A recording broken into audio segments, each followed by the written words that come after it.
بسم اللہ الذی لا الہ الا ہو، پھر اس کے بعد اللہم انی اعوذ بک من الخبث والخبائث، یعنی باتھ روم میں داخل ہونے سے پہلے باہر کھڑے ہو کے پڑھنا ہے بسم اللہ الذی لا الہ الا ہو اللہم انی اعوذ بک من الخبث والخبائث، یعنی اس دعا کی ساتھ یہ ایک جملہ ملانا ہے بسم اللہ الذی لا الہ الا ہو، ساتھ میں اگلی دعا پڑھنی ہے۔ فرما رہے تھے کہ انشاءاللہ اس شخص کے اوپر کبھی جنات کا اثر نہیں ہوگا، کبھی جنات کا اثر نہیں ہوگا۔ یہ مسنون دعاؤں کی تفسیر ہے۔ اب یہ ہمیں تو 1400 سال پہلے 1450 سال پہلے بتا دیا گیا ہے کہ ان جگہوں پہ جاتے ہوئے اللہ سے ان چیزوں سے پناہ مانگو۔ اب ہمیں پتہ ہی نہیں ہے، باتھ روم جانے کی دعا تک کوئی نہیں پڑھتا، ویسے ہی دندناتے ہوئے جا رہے ہیں آ رہے ہیں، بس پتہ ہی کچھ نہیں۔ تو اس کا اہتمام کرنا ہے، ٹھیک ہے جی۔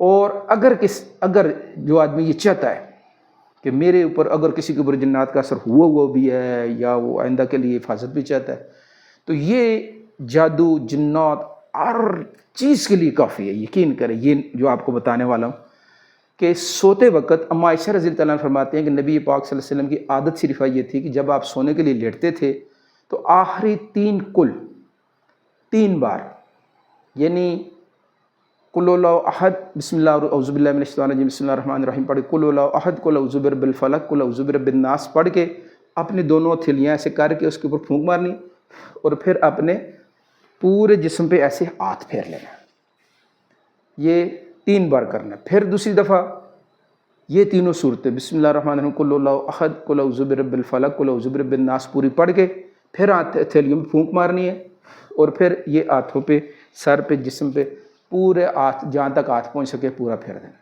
پھر تیسری بار یہ تینوں صورتیں قل اللہ احد قل اعوذ برب الفلق قل اعوذ برب الناس پڑھ کر ہتھیلیوں پہ پھونک مار کے پھر پورے جسم پہ ہاتھ پھیر دینا ہے۔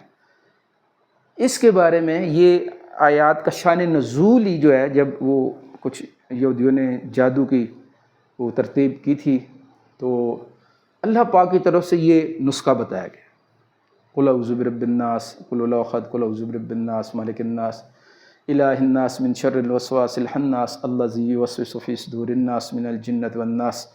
یہ دعا ہی ایسی ہے، یعنی دونوں صورتیں 3 صورتیں پڑھنی ہیں۔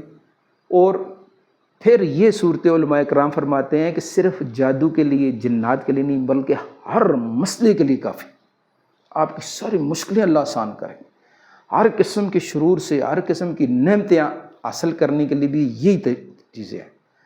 کتنا آسان کام ہے جی، صرف 2 یا 3 منٹ لگتے ہیں، لیکن سوتے وقت شیطان بلا دیتا ہے۔ اس کا اہتمام کرنا ہے، ٹھیک ہے نا جی۔ اور صبح جاگتے وقت اور رات کو سوتے وقت مسنون دعائیں جو اعمال ہیں وہ سارے کرنے کے بعد اللہم بسمک اموت واحیا پڑھنے کے بعد لا الہ الا اللہ محمد رسول اللہ پڑھ کے بس سو جانا۔ اور صبح جاگتے ہی سب سے پہلے کلمہ لا الہ الا اللہ محمد رسول اللہ پڑھنا، درود شریف پڑھنا، پھر جاگنے کی دعا الحمدللہ الذی احیانا بعد ما اماتنا والیہ النشور پڑھنا۔ اب جس کا سوتے وقت آخری کلمہ لا الہ الا اللہ ہوگا اور جاگتے وقت سب سے پہلا کلمہ لا الہ الا اللہ ہوگا تو اس کے بارے میں علماء اکرام سے سنا ہے کہ موت کا وقت جب آئے گا نا وہ بھی سونے کا ٹائم ہوگا نا، یہ بھی عارضی نیند بھی عارضی موت ہے، تو اس وقت بھی ایک فرشتہ اس کو کلمہ یاد کرائے گا کیونکہ اس نے اپنی زندگی کا معمول بنایا ہوگا کہ سونے سے پہلے کلمہ پڑھتا ہے۔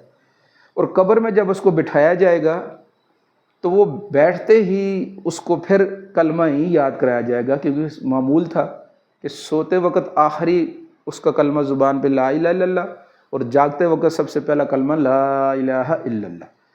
تو مرتے وقت بھی اللہ پاک اس کو کلمہ یاد کروائیں گے اور کل قبر میں سے جب اس کو پھر دوبارہ بٹھایا جائے گا تو پھر یہ کلمہ ہی پڑھے گا۔ اس کو بھی عادت میں لے آئے اور دھیان سے کلمہ پڑھے، اللہ پاک کی عظمتوں کا دھیان جما کے انشاءاللہ دل میں یقین بھی مضبوط ہوگا اور یہ کلمہ دلوں کی صفائی بھی ہے۔ تو اس کی سب کوشش کریں گے انشاءاللہ، اور پروگرام کو آگے دوسروں تک پہنچانا نہیں بھولنا۔ یہ باتیں خیر کی ہیں، سب تک پہنچنی چاہیے، ہر ایک تک اس پیغام کو پہنچانا ہے، ٹھیک ہے جی۔ اور کل ہمارا پروگرام ہوگا اتوار والے دن میں اور میری تعلیم. تو کل تک کے لیے اجازت. اللہ حافظ.